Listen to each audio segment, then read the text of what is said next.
This week on Unforgotten. He had lots of friends. He never knew a stranger. And I just remember him loving me. I loved him. To love him, get my number.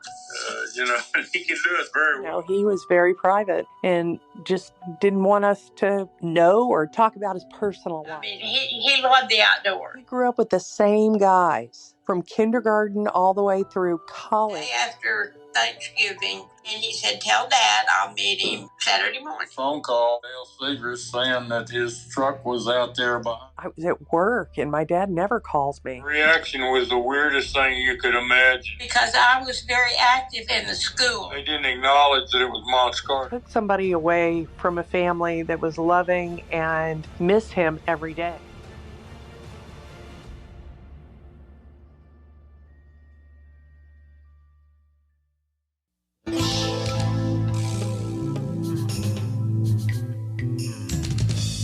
Hey everyone, this is Sellers. And this is Stormy. And this is Unforgotten, where each episode will highlight unsolved missing, murdered, and suspicious death cases in Alabama in order to raise awareness and hopefully obtain some answers for victims and their families. Please remember that any individual referenced in the podcast should be considered innocent until found guilty in a court of law, and any opinions or views expressed in the podcast are solely those of participants.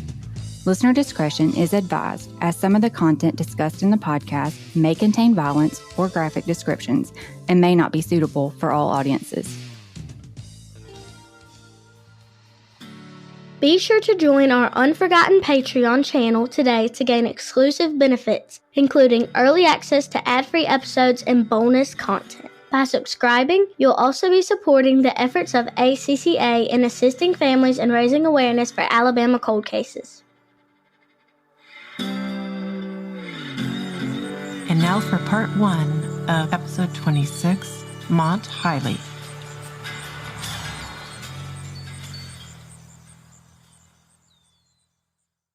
Hey guys, and welcome back. There's been a lot of Twitter chatter this week about Danilo Cavalcanti. Have you seen that, Stormy? I've seen a little bit. I've been super busy with what I've been doing, but I've kind of glanced in a lot. And yeah, that was all over the place. Oh my gosh. Did you see the video? I didn't yet. No. Okay. So for those of you that don't know, Danilo Cavalcanti is in prison in Pennsylvania for murder. A pretty vicious murder, actually. He stabbed his girlfriend something, I think 50 times. Oh, it's crazy. Heavens. In front of her children, or an ex-girlfriend maybe, but her children actually are the ones that ran to a neighbor's house, I think, and told them what was going on. So he was in prison and he escaped they're outside and having their yard time. And he goes down this hallway that's going to a door to lead inside the prison. And he Spider-Mans his way out. He puts his hands on one side and his feet on the other. Yeah. And he climbs up the wall. It's so amazing. I just can't even believe that anybody didn't think that somebody could do that. I know. And I mean, you think, really, who would have thought this? And so you're watching this video and you see this man, and he's just above 5 feet. He's not very tall. So it's a weird thing that he could stretch across this hallway anyway. But he's stretched across this hallway, and you're watching this video, and it's he's going up, and then you just don't see him anymore. He goes to the roof.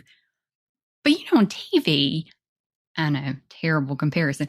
They have guards all around the perimeter that are watching all of this stuff. And in my head, I'm thinking, aren't there guard shacks and stuff raised up where they can see down into the yard and all this stuff? Did they not see this guy? Did he crawl across the roof? Who didn't see him climbing over the edge? But did the fence not go around the whole building? How did he get out? Think. And the fact it wasn't there, so I shouldn't say that I didn't see it at all. I just didn't really get a chance to look at it. But wasn't there a guy standing? Wasn't there a guard standing not very far from where he was? It wasn't a guard. It looked like another inmate. Oh, okay. Yeah. So maybe he was keeping watch. Well, it kind of looked like that because it's you see this other inmate walk up to the outside of the hallway, and he's facing the opposite way, and you see Danilo going down the hallway, and it's as soon as he disappears, the other guy runs off as super fast. That's just crazy. Yeah. And this went on the manhunt was on for a long time. And it took them forever. Yeah. And I missed it. Something came out where they said, that they believed he might be in possession of some kind of item that was giving him the advantage. And my thought was, an invisibility cloak, obviously. Yeah. Because he's clearly evading everybody. But in reality, it was probably a cell phone or something where he could kind of keep track of where they were looking. That's true. Yeah. I wonder, A radio, maybe. I don't know. Could be. He had to have some way to know where they were looking to be able to avoid them for that long. Yeah, that's true. Yeah. And I just realized I called it Twitter, but it's X now. What do you call that? Is it called X or is it still Twitter and they just haven't? No, it's rebranded. It's X now. But you send tweets. But what do you call those? We call them X's. X's and O's. X's and O's. I guess. I don't know. That's everybody's still calling it Twitter and tweets and stuff. And obviously I still call it Twitter. Yeah. I actually thought I needed to go download the app again, though I've had it the whole time because I was like, what is this X thing on my phone? That's Everybody knows that I'm not very savvy when it comes to posting things at times. So no, you're just wonderful. You're doing great. I'm getting better. I'm getting better with the Twitter X deal. I'm getting better. Yeah. So. It just takes a little practice. I'm still not wonderful at it, but I've gotten a lot better thanks to ACCA. Yes, getting a lot better. And I just realized actually as we were talking, obviously this week we're diving into Mont Highley's case, and I didn't do any research about Macon County. You're kidding me. No. So we'll have to hit that up on the next one. I did all the research on Mont. That's true. And I was too busy to help out. And so, we've both researched Mont's case. Yeah. This episode is courtesy of Sellers. In the first episode, before we really got to the heart of Mont's case, we wanted to get to the heart of Mont's case. Mont. Exactly. Yeah, exactly. We've spent a lot of time kind of digging into who Mont was and talking to his family and getting a better idea because like we've talked about before, the people that are involved in these cases, in the unsolved cases, they get lost in the rumor mill. They get passed along as though they're stories and just a work of fiction, and it's not true. And Mont's case was covered in the media fairly extensively when the search was going on, but there was really nothing about who Mont was. And then once he was found, the coverage started dropping off because there wasn't as much news coming out. Exactly. Yeah. Yep. I've tried really hard to find old news broadcasts and I can't find anything online. And I know it's because a lot of that stuff's been archived. WSFA did some coverage, but all of their archives have been turned over to the Department of Archives, and that stuff hasn't all been digitized yet. Yeah, that takes a long time to do that. I remember, it was last year, I think, about this time that we learned that, right? Yeah, and it's still not there. So they have a limited collection that's available online. You could probably go there and look at it. Yeah. But we're working on limited time as it is. So, yep. Anyway, we did find some stuff, and I've thoroughly enjoyed getting to know Mont through his family. I know. You almost feel like you really do know him, don't you? Yes. And we were able to talk to, some of his friends and neighbors and people that knew him. And we didn't go on the record with any of those, but they've given us permission to share different, quotes and things from them.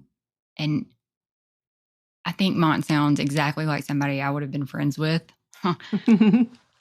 So it's just been really interesting and entertaining because it's pretty funny. Some of the We've stories got some that of the they've shared. stories. Yeah. Yeah.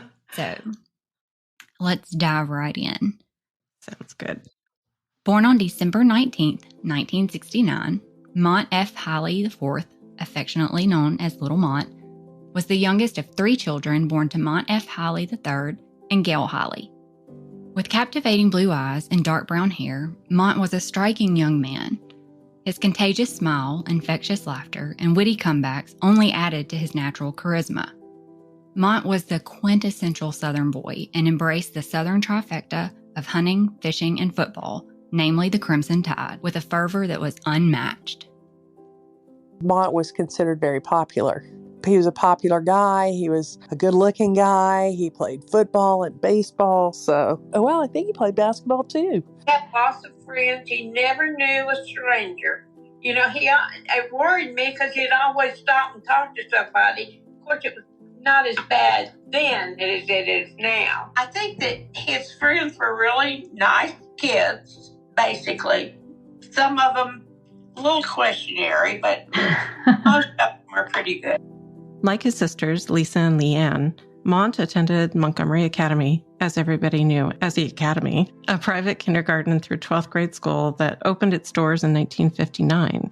And there was always an air about you when you'd say, I go to the Academy, We didn't ever say Montgomery Academy, it was just the Academy. It was during his years at the Academy that Mont met most of the people that he considered his closest friends. Mont, he grew up with the same guys. From kindergarten all the way through college, they all lived together. They were best friends. They did everything together, and they were still tight-knit even after college. Mont became involved in sports at the Academy in junior high school and excelled as a multi-sport athlete throughout his high school career, participating in baseball, basketball, and football. A search through the newspaper archives turned up various articles. Montgomery Advertiser, September 1984. Tailback Hamp Green III rushed for 180 yards and scored 2 touchdowns, and quarterback Mont Highley ran for 2 scores to lead Montgomery Academy to a 28-0 win over St. James in a junior high school football game. Montgomery Academy defeated Holtville 21-0, 11-yard run by Hamp Green, who also kicked 3 extra points, an 87-yard pass from Mont Highley to Jay Morgan, and an 8-yard run by D. Fitzpatrick. Mont's senior year at the Academy was one for the books. Not only did the football team win the 1987 1A state championship, their first and only according to the Academy website, but he was also named to the all-tournament basketball team. The Montgomery Advertiser interviewed an Academy offensive lineman, Frank Thomas, who they characterized as the Academy's smallest offensive starter. And in the interview, Thomas said, "It's a pleasure to play beside Clinton Segrist. He's just a big, tough guy. I definitely got some contact last year on the scout team.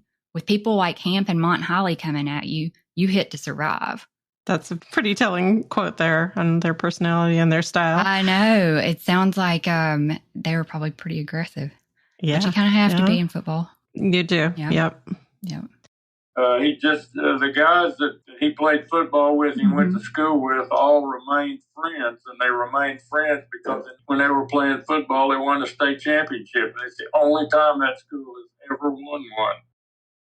After graduating from Montgomery Academy, Mont's journey took him to the hallowed grounds of the University of Alabama, along with several of his fellow Academy teammates and friends, and into the Sigma Alpha Epsilon fraternity, a fraternity that prized itself on being true gentlemen. Fun fact, Sigma Alpha Epsilon is not only one of the oldest and largest fraternities in the U.S., but was also founded in 1856 at the University of Alabama. Mont graduated from the University of Alabama with a degree in finance. I think when I saw that their kind of catchphrase or tagline or whatever was true gentlemen, I thought, what an ironic tagline for Mont to have been in, because it just kind of sounds like overall kind of what he's been described as, but also something like he probably would have gotten a big kick out of. I agree. Because he also had that kind of like sarcastic personality. Like, I'm a gentleman. Yeah, exactly. And I was telling Lisa and Leanne earlier that, we've never met Mont. We didn't know Mont. And through researching Mont's case as extensively as what we have and talking to them as often as we do, I feel like I do know Mont, even though I don't. And it's funny because you feel like you get an idea of their personality and who they were. And you read things like this and you're like, yep, he would have totally laughed at that. And then you can ask them about it and they'd be like, yep, he would have thought that was hilarious. Yeah. Mm-hmm. When you get involved in these cases, you get connected. Right. And invested. Mm-hmm. And I think that's why it's so important to us that people realize that there are real people in the cases that we discuss, because these people are very important to their families, obviously, but they're also important to other people. They become very important to us, everybody that we talk about. And I don't know, it just probably because we've been working on his case and we have been kind of building up to this episode from the very beginning of Unforgotten, this has been one of the tougher episodes to work on. Yeah, I would agree that, yeah. We want to get it right. Mm-hmm. And there's so much to it. And I mean, like all the cases that we have covered and will cover and share with everybody, you know, we want them all solved, but sometimes we are so involved in some of them because we knew them from the beginning or for whatever reason. We got to know the family more, you know. It just, they are family. Exactly. I guess that's what it boils down to. They're family. Yeah. And we just really want to see these cases solved. Exactly. Mont was more than just a sports enthusiast and an outdoorsman. He was a free spirit who charted his own course, living life entirely on his own terms. He was very friendly and outgoing and polite and kind, but he was also cocky and, you know, and we came from a pretty well-to-do family. So, you know, he dressed well. He had good taste, expensive taste. I mean, we still have some of his like gear from when he was snowboarding, like that mountain wear gear. It's pretty expensive, but it lasts a long time. And while many of Mont's friends began settling down, like many young adults, Mont enjoyed a good time. Maybe sometimes a little too much of a good time. That's not uncommon. But just young people in general sometimes don't think through their decisions very well. Yeah. Not uncommon, you know. But Mont didn't appear to ever really get in any major trouble. You know? No, He just was content living his best life.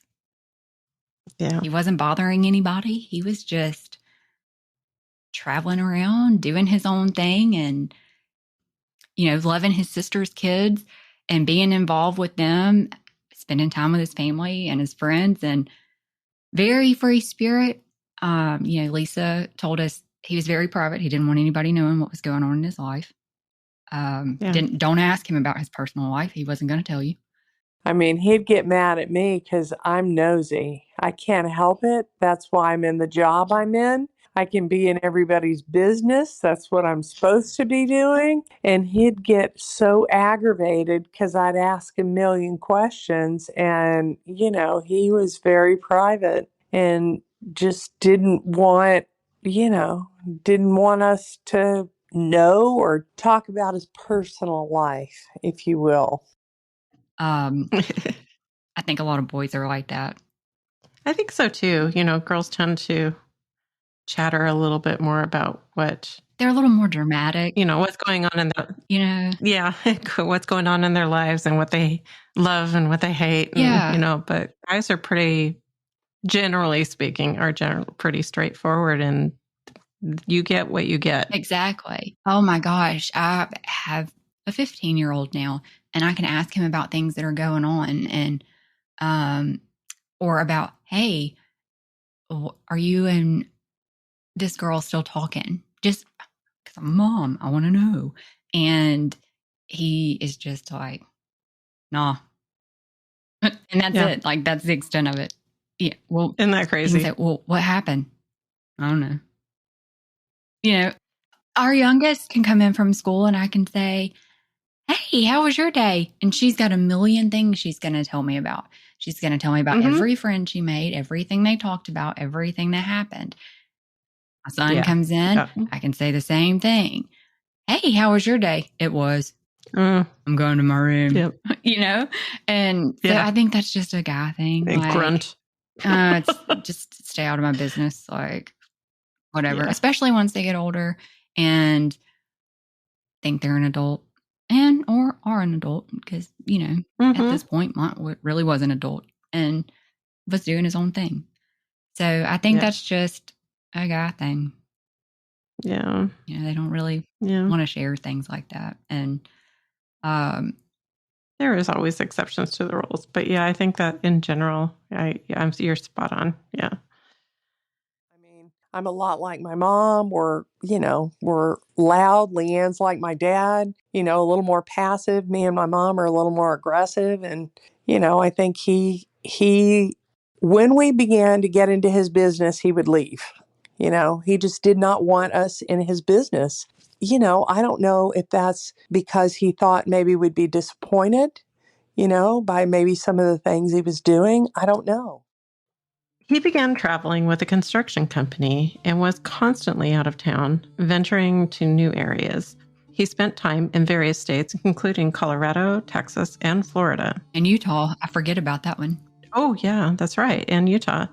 He purchased a home on Cloverdale Road where he lived until he began traveling for work, at which point he began renting out his home. But he went to the university in 4.5 years because he had to stay for the football season. His major was finance. I don't know why, because he got into construction when he built our house. And the Lowe's. He went to Colorado with his friend, and they lived out there for a year. And he went to work for EMJ and construction, and he left and went to Mississippi, Dallas, Utah.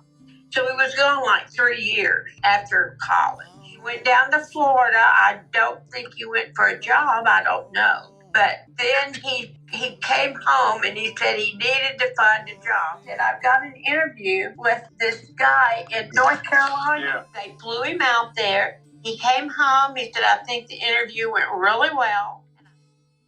The Highley family was a close-knit family, as we've spoken, always spending time together. So even though Mont's career took him on the road, he frequently returned to Montgomery to spend time with his family and friends. Came home. He stayed with us through the Thanksgiving holidays. We went out to our daughter's house, Leanne, and we had Thanksgiving. And then he came home, and he and my daddy watched all the football games Thanksgiving Day. Mont had several nephews whom he adored. Lisa and Leanne, his sisters, shared photos with us of Mont and their kids at the lake house, laughing and playing at family gatherings. And the love and adoration are evident not just on Mont's face, but on theirs. Oh my gosh, he'd blow in, he'd come down to the dock, he'd throw them all off the dock, one after the other. And of course, I want more, do it again, until somebody belly flopped and started to cry, and then Mont disappears. I mean, he'd get them fired up. And then he came out one year for Christmas to California, and our kids shared rooms. And so he stayed in one of the bunk beds, and he'd go out in the street with the kids in the morning and then play street hockey. So they'd play street hockey all day. So he would run around with them playing street hockey until somebody cried, and then he's out of there and he's in the house. It was hilarious. Sadly, Leanne's youngest, her daughter, never really got the chance to know her uncle as Mont passed before she was born. I think that, well, first of all, Lisa shared some of the funniest stories with us about Mont playing with the kids. And I know. I think it's hilarious because it's a total uncle move that he would play with them until they, started crying until somebody started crying. And then it was like, I didn't do it, and ran off. And yeah, you can just picture it, can't you? I mean, it's like the typical, exactly, really, really razz them and play hard with them until they just. It's basically like how my youngest brother and my son are, because they're not that. There's only a 10-year age difference in them. Yeah. I don't know how old my brother is right now off the top of my head. He was born in 1998. Funny. Let me add this up. Let me double check myself. Oh, 20. He's 25 now. 25? Oh, it is 10. I did good. That's very Okay. good. Yeah. Thank goodness. So, and even though their kids were really young, Lisa shared with us about the fact that Mont had a pretty big impact on their lives, Mhm. you know, and I think that happens when you have somebody that spends time with kids. You know, they Yeah. remember that even when they are young, and the kids all wore Mont's state football number in their sports. And it's funny because even though my kids didn't really know him well, they all wore his football state number. So they all wore number 15. When they were able to personalize their shoes, they would put his initials on the tongue of the shoe, and then they would put his number on the back of the shoe. That I thought was just cool. Yeah.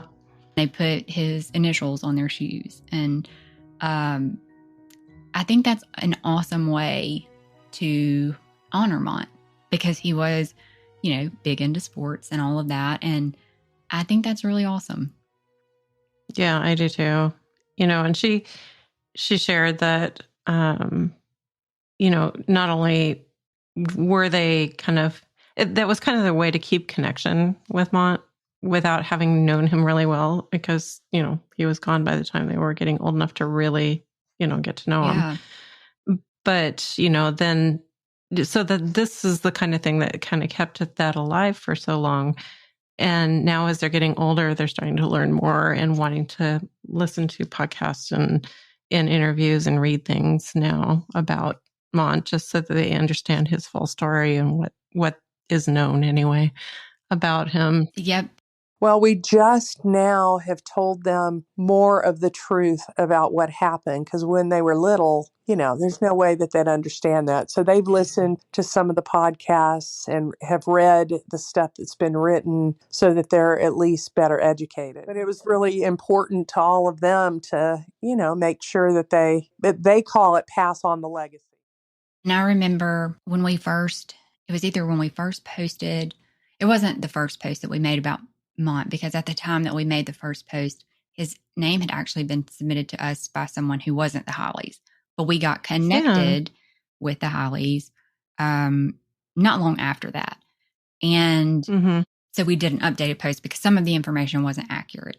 And you'll see that when you're going back, we've talked about that older newspaper articles have conflicting information. And because it was kind of hard to find information on Mont, being that it was 20 years ago, some of the information was outdated. Maybe there had been updates, but they weren't available online. Right. So we did the updated case card initially, and then we did the case card series. So as we were doing that, Leanne's daughter actually followed us on Instagram. And so, and if she listens to this, I'm sorry, I ratted you out to your mom because I wanted to make sure that Leanne knew ahead of time, hey, this popped up today, just in case there was anything that we had shared that maybe they didn't know. Because that's always something that we want to be sensitive of. Like the family knew that it was coming out, and obviously Mont's sisters and Mont's parents knew that we were doing this, but we also want the kids to have a heads up too, because you don't want to cause any undue stress or sadness, you know, because it's sad. Right. It's heartbreaking. And it is. And you don't know when we're doing these things, you know, sometimes we can't reach family. So, but you never know unless you've actually contacted every family member who's going to be listening. You have to be sensitive no matter what. And we just happen to know about this particular one. Right. And we try to be cognizant of how we word things so that it is in maybe a more sensitive manner. Yeah. They have that whole engage with empathy is so profound. And I'm so glad that that's a big thing now that people are paying attention to. Because some things you read are just not that way. And you think, why would they put that out there where the family can read that? That is so unnecessary. You know, and in some cases the families have okayed it, and that's fine. But when they haven't, that's a problem. And what Leanne actually said was that she knew already. And it was because her daughter had not got the chance to meet Mont. And she was kind of missing out on the fact that she didn't have those same memories. And she was wanting to learn more about him. And that just broke my heart for her, that this was how she would have to get to know him. And we've talked with families before who, this is his niece who obviously, she didn't get to meet him. Even beyond that, there's siblings that don't get to, didn't get to meet or didn't get to know children. Their family member or children. Yeah, for that matter. Yeah. I mean, we have a couple of good examples of that. Yeah, there's several children that were young, very, very young, and have no memories of their parents. And that's just sad. It shouldn't have to be that way. There are some cases where sometimes people maybe got involved or mixed up in things that they wouldn't have otherwise been involved in. And it resulted in their death. And you maybe don't understand why it happened, but you see how it could have occurred. Yeah. But when you are looking at a situation where you just really can't think of anything that would have brought it on, it makes it even harder. And we don't know, there could have been something in the background that we don't know about. Yeah. Risk factors. Everybody has different level of risk factors, and some are very low and some are involved in things that make the risk factors high. One thing that we learned, like we mentioned earlier through Mont's family, is that Mont met most of his lifelong friends at the academy. They all started school together, and that those friends that he made through the sports that he was involved in and being in school together, those were the friends that he kept through his adult life. I think many of them actually all went to Alabama, maybe not everybody. And then there were a few that he actually met, after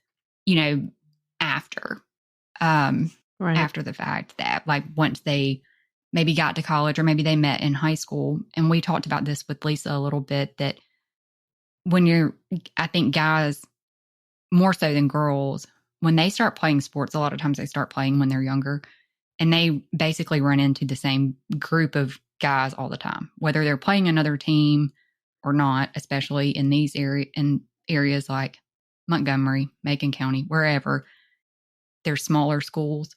Montgomery Academy was 1A, so that's a small school. And so they are seeing the same people. So they're running in these crowds kind of together, and they kind of just form these bonds. It doesn't matter always if you're on the other team, you're seeing each other out on the weekend, whatever. You just build these relationships. But Mont's friends weren't the only people that he met at Montgomery Academy. Nope, not at all. We'll get into it in the next episode when we start talking about actually what happened. But Mont's Tahoe was actually found on the Segrist property in Shorter, which was about 2 miles away from the Highley camp. And so while we were talking about Mont's history, we also kind of wanted to get into a little bit of the Segrist history and how Mont was also connected to them, because it's something that isn't always discussed, and it's worth mentioning. For sure, yeah. And to make it, to understand the area, I mean, this little town was full of Segrist family members. So I guess maybe the reason that it's kind of important to talk about too is because their reaction was a little bit odd. Yeah. Considering that they had known Mont for a while, obviously, as we'll talk about, but they weren't really involved. And it was something that struck me as odd. And maybe once everybody else kind of hears it, they'll maybe understand too. But when you have a child, even if they're an adult that's missing, and you have a large scale search that's going on, you don't really expect people to not necessarily cooperate. And that's Right. kind of the vibe that we've been given, that they weren't overly cooperative. And we'll get into it a little bit more in the next episode, obviously, but, they hardly acknowledged that they really knew who he was at the beginning. Right. So the Segrist family is large by any measure and has a long-standing history in the Shorter community. Firmer Chandler and Minnie Braswell Segrist had 8 children and roughly 30 grandchildren. That's a large family. That's a huge family. That's big. Like 8 children is big. I've seen a few that are bigger, but 8 children is big. And then you add all the grandchildren. And by now, great-grandchildren, I'm sure, My mom's parents had 6 kids, and I know how large our family gatherings are. Mm-hmm. I can't imagine if we added 2 more in. Yeah. Growing up, one of my best friends, she was from a family of, I believe there was 9 kids altogether to start with. And yeah.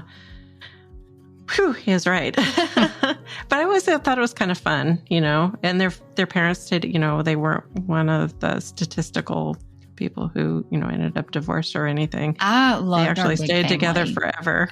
Yeah. I love our gatherings, even though there was not really a whole lot of room to walk. Yeah. I mean, it was so much fun. Yeah. It's still so much fun. We don't, now that everybody's older, we don't get to get together as often, but it's always a good time. Yep. I agree. Even in smaller families it is, but in some ways I almost was a little bit jealous of my girlfriend because, they just had family everywhere all the time. They were in and out of the house. Some of them, when I was younger, of course, were still in school at the time.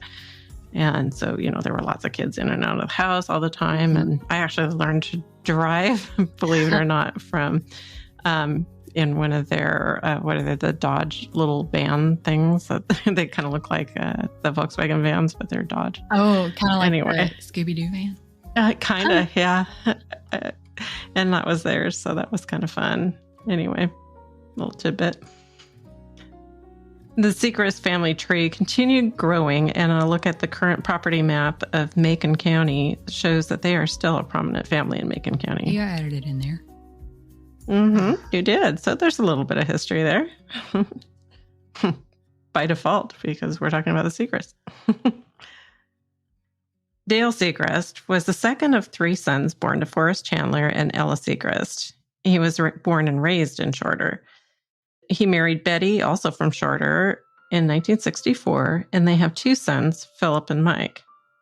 He graduated from law school in 1967 and then moved to Montgomery, where he began practicing law with a local firm. And just a few years later, he and Betty moved back to Shorter. Elected as a 5th Circuit judge, which covered Macon, Tallapoosa, Chambers, and Randolph counties. In 2001, after 18 years of service, Dale hung up his judge robe and re-entered the world of private practice by opening Segrist Law Firm. And just as a side note, Dale actually has a website, which is pretty helpful because he apparently is kind of into ancestry stuff. It's really interesting. Yeah. And that's how we got a lot of this information on kind of the Segrist family history. Right. Mike Segrist was the youngest of the 2 children born to Dale and Betty.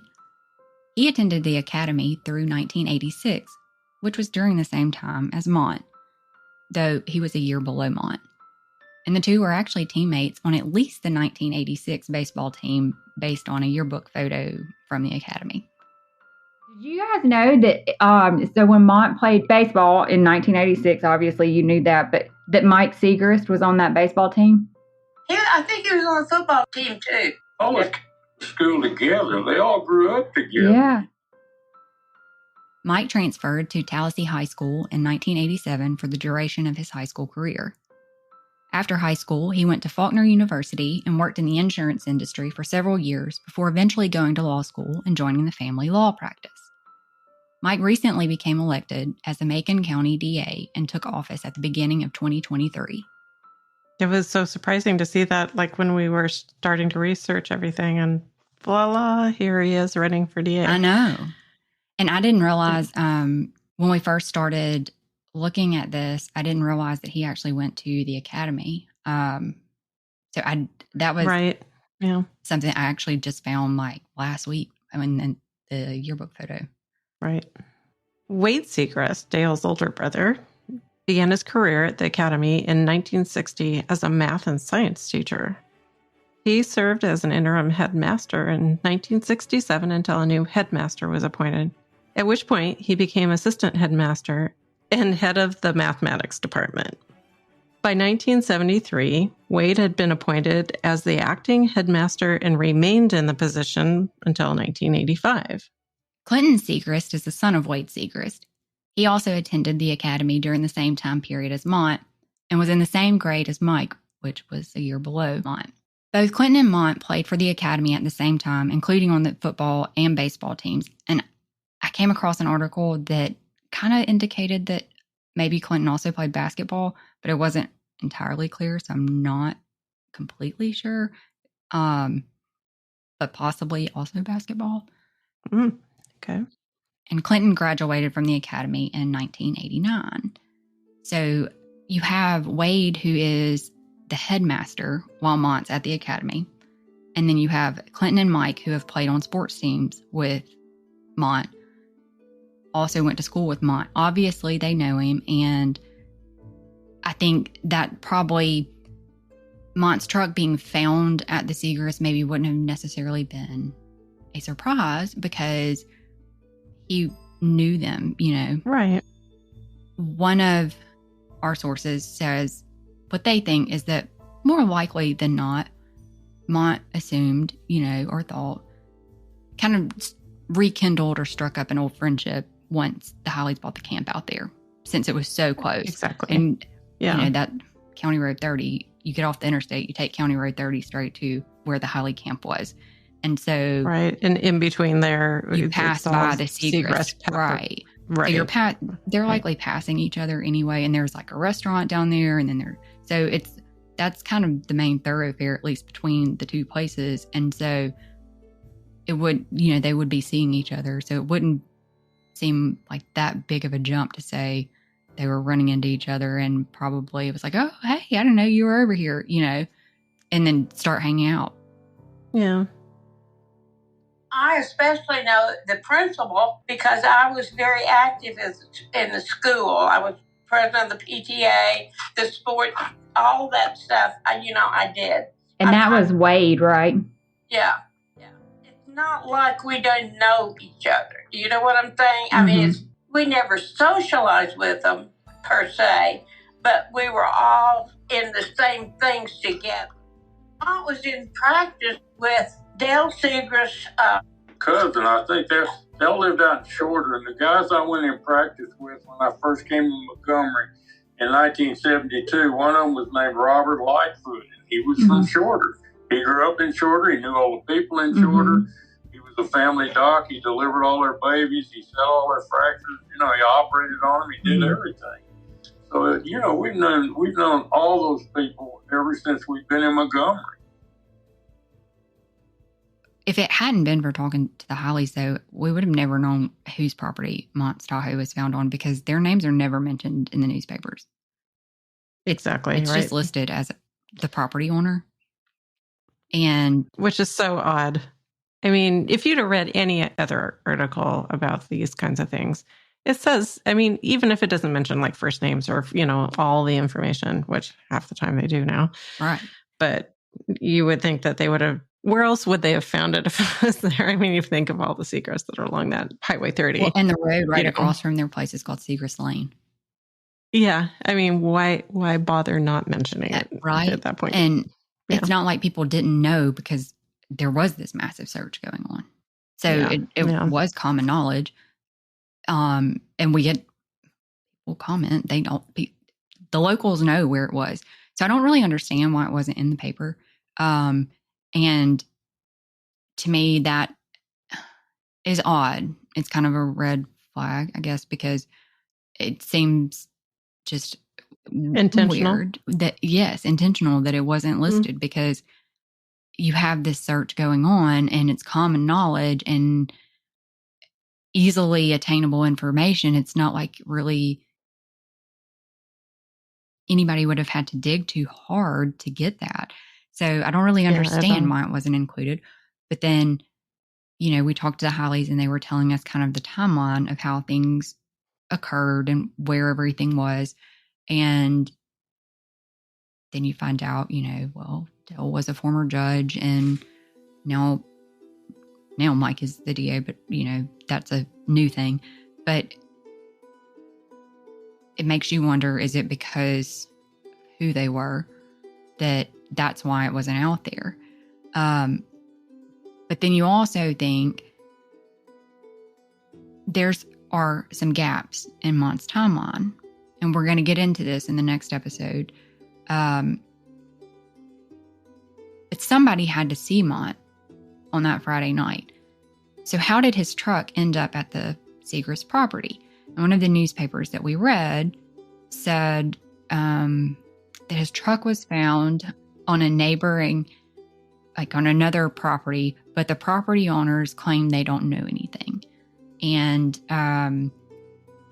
Dale called and told Dr. Highley that Mont's truck was there. And then when they get there, he said, they didn't know whose truck it was until they looked at the ID in the wallet, because Mont's wallet was still inside.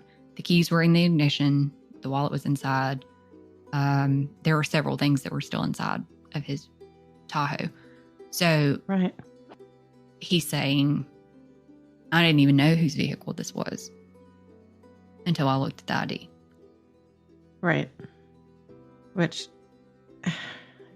yeah, I don't understand. But we know that Mont's Tahoe was seen going into the Segrist property that Friday night. Right. And that there was get together there that Friday night. There were people there. It's not like his Tahoe was driving into an empty spot. So somebody knew his Tahoe was there on Friday night.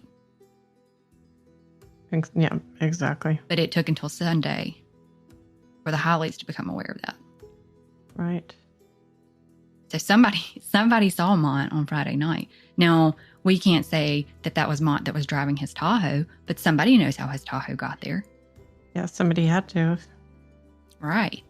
And it's not like where it was really off, off-road way back where nobody could have seen him, pull in or park or, any of that. Well, supposedly there was another vehicle following him.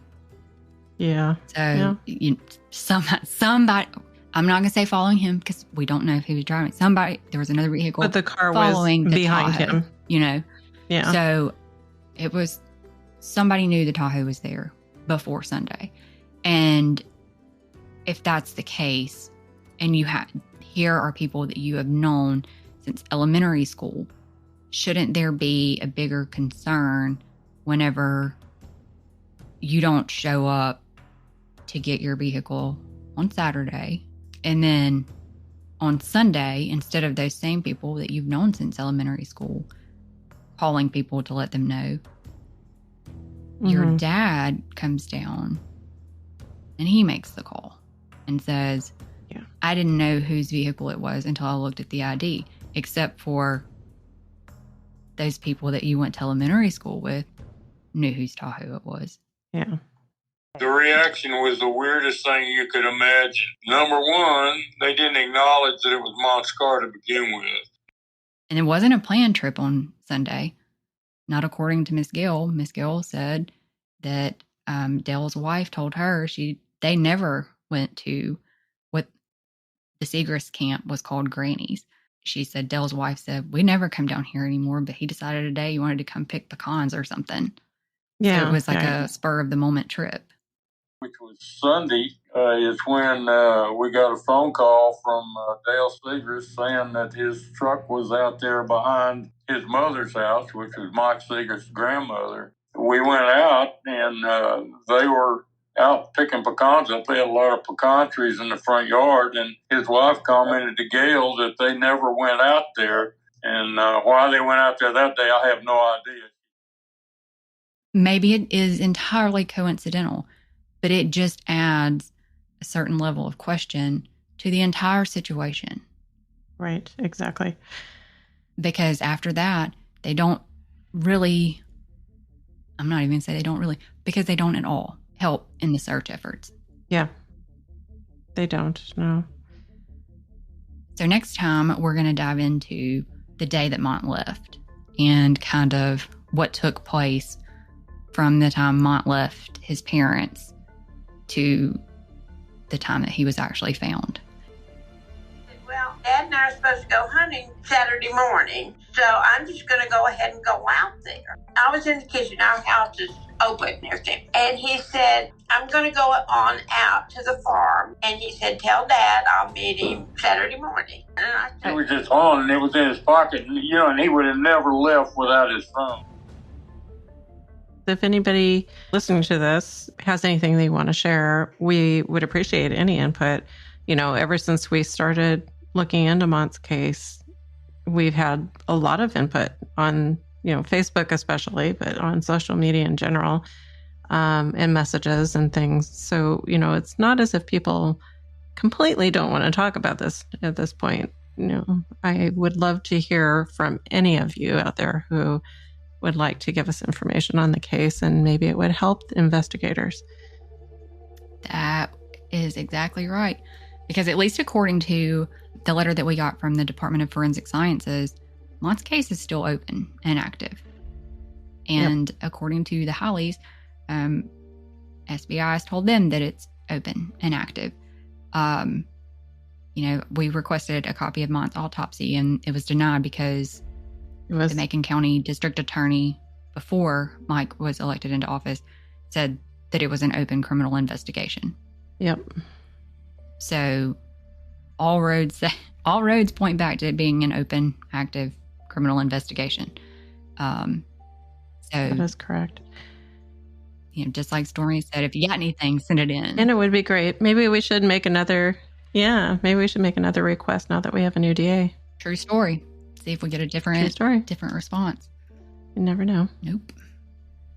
If you have any information about the murder of Mont Highley, please contact Alabama State Bureau of Investigation at 334-676-7870 or the SBI Crime Hotline at 800-392-8011. You can also submit an anonymous tip on their website, which will be linked in the episode description.